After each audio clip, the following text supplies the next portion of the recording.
Hello, everyone. I would like to give my thoughts on what I thought about the Men in Black International, which is a spinoff of the three Men in Black movies that starred Tommy Lee Jones and Will Smith. And in a sense, it's kind of somewhat considered the fourth installment, since it does take place after the events in Men in Black 3. But instead of having Agents K and J, who were the Men in Black trilogy, it has new characters. You know, Molly Wright and Henry, played by Chris Hemsworth and Tessa Thompson, who starred together in Thor Ragnarok. And Molly's character ends up becoming a probationary agent, in the Men in Black by Agent O, who runs the Men in Black New York division office.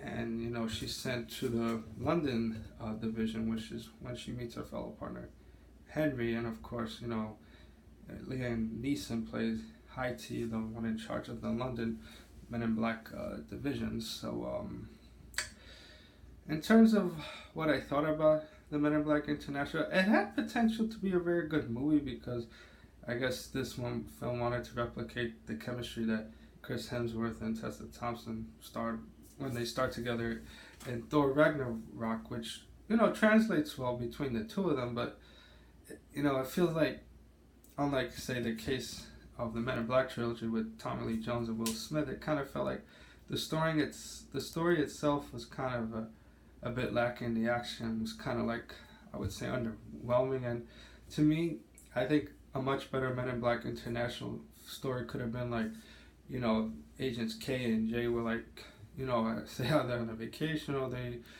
teamed up with, Molly and Henry's characters, which I thought could have been like, either a good team up film or like a good way of passing the torch from one generation to another, which I thought would have been a pretty cool idea, to go about instead. But I guess probably because, Will Smith's price tag, and it probably make the film too expensive. I mean, so I guess they tried to go about in another direction, which could have worked, but didn't really. The execution wasn't the greatest, and I kind of also would have wished it had, if they didn't do the spin-off movie, I kind of wish they would have had Tom Lee Jones and Will Smith return in Men in Black 4 instead. But I guess, like the old saying goes in Hollywood, it is what it is. So I guess I'll say, for those that have seen the previous three Men in Black movies, I'm curious to see how the direction of the franchise is without those Tommy Lee Jones and Will Smith.